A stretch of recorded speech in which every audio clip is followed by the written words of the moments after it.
Hi friends, എന്നോട് പലരും ചോദിക്കുന്നൊരു video ആണ് ഞാൻ കാണിക്കുന്നത്. നൂൽപുട്ട് ഞാൻ സാധാരണ ഒരു വീഡിയോയിലൊക്കെ നൂൽപുട്ട് മാത്രം ഇങ്ങനെ പീച്ചുന്നത് കാണുമ്പോൾ എല്ലാവരും ചോദിക്കാറുണ്ട്, നിങ്ങൾ എത്ര സിമ്പിളായിട്ടാണ് നൂൽപുട്ട് ഇങ്ങനെ പീച്ചെടുക്കുന്നത്, അപ്പോൾ അതൊന്ന് കാണിക്കുമോ എന്നൊക്കെ ചോദിക്കാറുണ്ടായിരുന്നു. അപ്പോൾ അതേ അവർക്ക് വേണ്ടിയിട്ടാണ് ഈ വീഡിയോ ഇടുന്നത്. അപ്പോൾ നമ്മളിതേ ഒരു കപ്പ് വെള്ളം, ഒരു കപ്പ് അളവിനാണ് എടുക്കുന്നതെങ്കിൽ ഇങ്ങനെ ഒരു കപ്പ് വെള്ളം നമ്മൾ അടുപ്പത്ത് വെക്കുക, ആവശ്യത്തിന് ഉപ്പും ചേർക്കുക. എന്നിട്ട് ഇതേ നല്ലതുപോലെ ചൂടായതിനു ശേഷം ഫ്ലെയിം ഓഫ് ആക്കണം കേട്ടോ. ഫ്ലെയിം ഓഫ് ആക്കിയതിന് ശേഷം നമ്മൾ പൊടി ഇട്ട് കൊടുക്കാവും. നന്നായി ചൂടാവണം, തിളക്കരുത്. കുറച്ച് കാഞ്ഞി വരിക എന്നൊക്കെ പറയും, വെള്ളം കായുക എന്നൊക്കെ പറയാം. കായാനാകുന്ന ആ സമയത്ത് നമ്മൾ ഓഫാക്കുക. എന്നിട്ട് നമ്മളിതേ ഒരു കപ്പ് വെള്ളത്തിലേക്ക് ഒരു അരക്കപ്പിൻ്റെ മേലെ, 1/4 കപ്പിൻ്റെ അടുത്തായിട്ട് നമ്മൾ പൊടി ഇട്ട് കൊടുക്കണേ. വറുത്ത പൊടിയാണ് നമ്മൾ എടുത്തിട്ടുള്ളത്. വറുത്ത പൊടി വറുക്കാത്ത പൊടിക്കൊക്കെ വ്യത്യസ്ത അളവായിരിക്കും. ചില പൊടികൾക്ക് തന്നെ ഇനി വറുത്തതായാലും വ്യത്യസ്ത അളവാണ് ഉണ്ടാവുക. അപ്പോൾ നല്ലതുപോലെ മിക്സ് ആവുന്ന രീതിയിലായിരിക്കണം നമ്മൾ ഇതിൽ വെള്ളം ഉണ്ടാവേണ്ടത് കേട്ടോ. കണ്ടോ, ശരിക്കും എല്ലാം നനഞ്ഞ് എല്ലായിടത്തും മിക്സ് ആകുന്ന രീതിയിലാണ്. ശരിക്കും നല്ലതുപോലെ അത്യാവശ്യം വാടി കിട്ടും ചെയ്യും. നമ്മൾ അത്യാവശ്യം കാഞ്ഞ് ചൂടുള്ള വെള്ളത്തിൽ നമ്മൾ ഇങ്ങനെ വാട്ടിയെടുക്കുന്ന സമയത്തെ ഫ്ലെയിം ഓഫ് ആക്കിയിട്ടേ ഇടാവും, പൊടി ഇടാവും കേട്ടോ. അപ്പോൾ ഞാൻ നൂൽപുട്ട് ഉണ്ടാക്കുന്ന രീതിയാണ് ഇവിടെ കാണിക്കുന്നത്. വളരെ സിമ്പിളായിട്ട് തന്നെ നമുക്ക് പീച്ചെടുക്കാനും പറ്റും. പിന്നെ നമ്മളിതേ തട്ടിലേക്ക് അത് പൊടി ഇങ്ങനെ ഇട്ട് കൊടുത്തതിന് ശേഷം നല്ലതുപോലെ കുഴച്ചെടുക്കണം. കുഴക്കുന്നിടത്ത് നമ്മൾ പ്രത്യേകം ശ്രദ്ധിക്കണം. വെള്ളം വേണമെങ്കിൽ കുറച്ച് വെള്ളം കൈയൊക്കെ നനച്ചിട്ട് തിരിച്ച വെള്ളം കയ്യൊന്ന് തൊട്ട് കൊടുത്തതിന് ശേഷം നല്ലതുപോലെ കുഴച്ചെടുക്കണം കേട്ടോ. അപ്പോൾ നമ്മൾ ചിലവരൊക്കെ മുക്കി വാട്ടുക എന്നൊക്കെ പറയാറുണ്ടായി, പക്ഷേ അതൊന്നും നൂൽപുട്ടിന് അത്രയൊരു സുഖം കിട്ടാറില്ല. നൂൽപുട്ടൊരു ചീഞ്ഞളിഞ്ഞ് നിൽക്കുകയും ചെയ്യും, പെട്ടെന്ന് വെന്ത് കിട്ടുകയൊന്നുമില്ല. ഇതാകുമ്പോൾ നമുക്ക് പെട്ടെന്ന് ഒരു 5 മിനിറ്റ് കൊണ്ട് തന്നെ നൂൽപുട്ട് വെന്ത് കിട്ടുകയും ചെയ്യും. നല്ല എളുപ്പമാണ്, നമുക്ക് പീച്ചെടുക്കാൻ നല്ല സുഖമാണ്. നല്ലതുപോലെ കുഴച്ചെടുത്തതിന് ശേഷം നമുക്കിതേ കുറച്ച് വെളിച്ചെണ്ണ, ഒരു സ്പൂണോളം വെളിച്ചെണ്ണ നമ്മൾ കയ്യിലെടുത്തതിന് ശേഷം ഒന്ന് നല്ലതുപോലെ ഒന്ന് കുഴച്ചെടുക്കാം കേട്ടോ. എല്ലായിടത്തും ആവുന്ന രീതിയിൽ ഒന്ന് കുഴച്ചെടുക്കാം. അപ്പോൾ നല്ലതുപോലെ കുഴഞ്ഞ് വന്നിട്ടുണ്ട്. നമ്മൾ പത്തിരിക്കൊക്കെ വാട്ടുമ്പോൾ നല്ലതുപോലെ നമ്മൾ തിളച്ച വെള്ളത്തിലേക്ക് ഇട്ട് ഒന്ന് വാട്ടി നല്ലതുപോലെ വാട്ടിയെടുക്കും. ഇത് അങ്ങനെയൊന്നും ആവരുത്, അപ്പോൾ നമുക്ക് ശരിക്കും പീച്ചെടുക്കാൻ പറ്റത്തുള്ളൂ.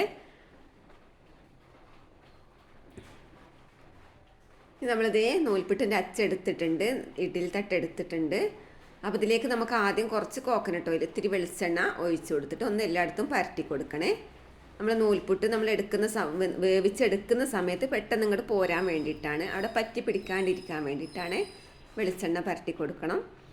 അതുപോലെ തന്നെ പിന്നെ നൂൽപുട്ട് ഉണ്ടാക്കുന്ന ഈ അച്ചിമ്മലും ആ അച്ചിൻ്റെ ചില്ല്, ഈ ചില്ലില്ലേ, എനിക്ക് ഈ സ്റ്റീലിൻ്റെ ചില്ലായപ്പോൾ അതിൽ കുറച്ച് വലിയ ഓട്ടമായിരുന്നു. അപ്പോൾ ഞാൻ അത് കേട് വന്നു കേട്ടോ. കേട് വന്നപ്പോൾ പിന്നെ നമ്മളില്ലേ ചെമ്പിൻ്റെ നൂൽപുട്ടിൻ്റെ അച്ചുണ്ടാവുമല്ലോ, അതിലത്തെ ആ ചില്ല് അത് വെട്ടിയെടുത്തിട്ട് നമ്മൾ കടക്കാരോണ്ട് വെട്ടി വാങ്ങിച്ചതാണ്. അപ്പോൾ നല്ല നൂലായിട്ട് കിട്ടുന്നുണ്ട്, ചെറിയ ചെറിയ ഓട്ടകളാണ്. അപ്പോൾ നിങ്ങൾക്കും അങ്ങനെ വാങ്ങാം. പിന്നെ ഇതേ നമ്മൾ കുറേശ്ശെ പൊടി എടുത്തിട്ട് നമ്മളിതിലേക്ക് ഇട്ട് കൊടുത്ത് നമ്മൾ ശരിക്കും അടച്ച് വെക്കാം. പിന്നെ നമുക്ക് ഇതിൻ്റെ അച്ച് പിടിക്കുക, നമ്മൾ പീച്ചെടുക്കുമ്പോൾ ഇതിൻ്റെ അച്ച് പിടിക്കുക കുറച്ച് ബലം തോന്നുകയാണെങ്കിൽ, ടൈറ്റ് തോന്നുകയാണെങ്കിൽ പിടിക്കുന്ന രീതിയുണ്ട്. അല്ലെങ്കിൽ നമ്മൾ പെട്ടെന്ന് നമുക്ക് പീച്ചെടുക്കാൻ വേണ്ടിയിട്ട് നമ്മൾ പിടിക്കേണ്ട രീതിയും കൂടി ഞാൻ കാണിക്കാം. അപ്പോൾ അങ്ങനെയൊക്കെ ആകുമ്പോൾ നമുക്ക് നൂൽപുട്ട് പീച്ചെടുക്കാൻ വളരെ എളുപ്പമായിരിക്കുമേ. ഇത് ഈ രൂപത്തിൽ നമ്മളുണ്ടല്ലോ, ഒരു കൈ വലത്തെ കയ്യിൽ ഇങ്ങനെ പിടിക്കുക, വലത്തെ കൈയാണ് പാസെങ്കിൽ ആ കൈ കൊണ്ട് ഇങ്ങനെ പിടിക്കരുത്, ഇങ്ങനെ പിടിക്കരുത്, ഈ രൂപത്തിൽ പിടിക്കരുത്. അത് നമുക്കൊരു പിന്നെ എന്താണ് പീച്ചെടുക്കാനൊരു സുഖം കിട്ടൂല. ഇങ്ങനെ പിടിച്ചാൽ നമുക്ക് എളുപ്പത്തിൽ അങ്ങ് പീച്ചെടുക്കാൻ പറ്റുമേ. പലരും ഞാൻ എന്തെങ്കിലും നമ്മൾ ഒരു തിരക്കിട്ട ബ്ലോഗൊക്കെ ചെയ്യുന്ന സമയത്ത് നൂൽപുട്ടാണ് കടിയെന്നെങ്കിൽ അത് പീച്ചുന്ന വീഡിയോ ഞാൻ കാണിക്കാറ്. അപ്പോൾ എല്ലാവരും ചോദിക്കാറുണ്ട്, എന്തൊരു സിമ്പിളായിട്ടാണ് നിങ്ങൾ നൂൽപുട്ട് പീച്ചെടുക്കുന്നത്, അതിൻ്റെ വീഡിയോ ഉണ്ടാവുമോ എന്നൊക്കെ ചോദിക്കാറുണ്ട്. അപ്പോൾ അത് അവർക്കൊക്കെ വേണ്ടിയിട്ടാണ്. ഇവിടെ വീട്ടിലും വിരുന്നുകാരൊക്കെ വന്നാൽ അവരും പറയാറുണ്ട്, എനിക്ക് എളുപ്പമാണ് നൂൽപുട്ട് ഉണ്ടാക്കാൻ, എനിക്ക് ഭയങ്കര എളുപ്പമാണല്ലോ എന്നൊക്കെ പറയാറുണ്ട്. അപ്പോൾ ഞാനിത് എല്ലാവർക്കും വേണ്ടിയിട്ടാണ് ഈ ഒരു വീഡിയോ ഇടുന്നത്.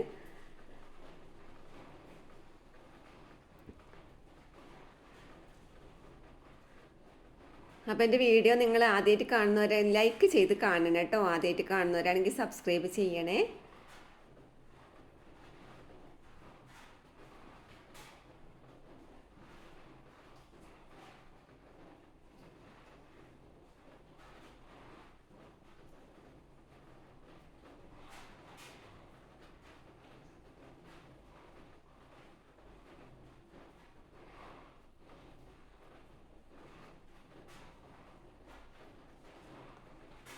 അപ്പോൾ നമ്മൾ തട്ടിലൊക്കെ പിന്നെ പീച്ചെടുത്തിട്ടുണ്ട്. ഇനി നമ്മളിതേ ഈ വലിയ തട്ടിൽ നമുക്ക് പീച്ചെടുക്കാം.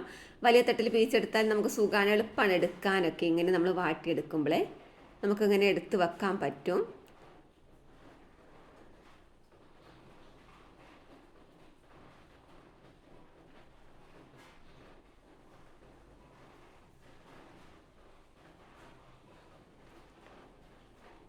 കണ്ടോ, കൈക്കൊണ്ട് ഇങ്ങനെ നമുക്ക് എടുക്കാൻ പറ്റും. നമ്മൾ ചില ആളുകൾ പച്ചവെള്ളത്തിലൊക്കെ വാട്ടാറുണ്ട്, ചെറിയ ചൂടുവെള്ളത്തിൽ വാട്ടാറുണ്ട്. അപ്പോഴൊന്നും നമുക്കിങ്ങനെ എടുക്കാൻ പറ്റില്ലേ. ഇതാകുമ്പോൾ നമുക്ക് എളുപ്പമാണ്, പെട്ടെന്ന് വെന്ത് കിട്ടുകയും ചെയ്യും, നല്ല ടേസ്റ്റുമാണ് കഴിക്കാനും. ഇത് നമുക്ക് വേണ്ടത് കുറച്ച് തേങ്ങ, ഇത്തിരി തേങ്ങ ഇട്ടാൽ അതിൻ്റെ ആവിയിൽ അതൊരു പ്രത്യേക ടേസ്റ്റാണ്. തേങ്ങ നിർബന്ധമാണ്, നമ്മൾ സാധാരണ ഇടാറുണ്ട് കേട്ടോ. നിർബന്ധമായിട്ട് ഇടുന്നവർക്ക് സാധാരണ അത് നല്ല ടേസ്റ്റ് വരുത്തും തേങ്ങ ചേർത്ത് കൊടുത്താൽ. അപ്പോൾ ഇത് നമ്മൾ ചെമ്പിൽ വെള്ളം വെച്ച് അതൊക്കെ നന്നായി തിളച്ചിട്ടുണ്ട്. തിളച്ചതിന് ശേഷം നമുക്ക് തട്ടുകളൊക്കെ ഇതിലേക്ക് ഇറക്കി വെച്ച് കൊടുക്കാം.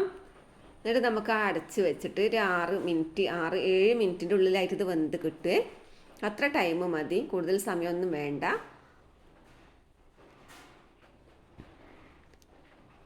ഇപ്പോൾ ഇതേ വെന്തിട്ടുണ്ട്, നൂൽപുട്ട് വെന്തിട്ടുണ്ട്. നമുക്കിത് ഇറക്കി വെക്കാം.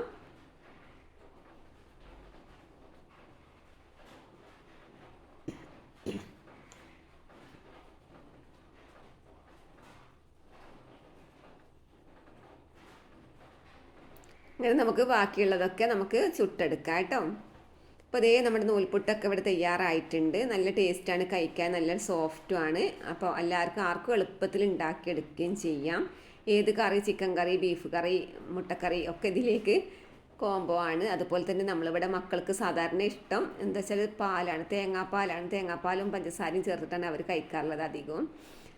അപ്പോൾ നല്ല ടേസ്റ്റി ആയിട്ടുള്ള ഈ നൂൽപുട്ട് നിങ്ങൾ ഉണ്ടാക്കി നോക്കുക. നമുക്ക് മറ്റൊരു വീഡിയോയുമായി വീണ്ടും കാണാം. ഇതിലേക്കും ബൈ.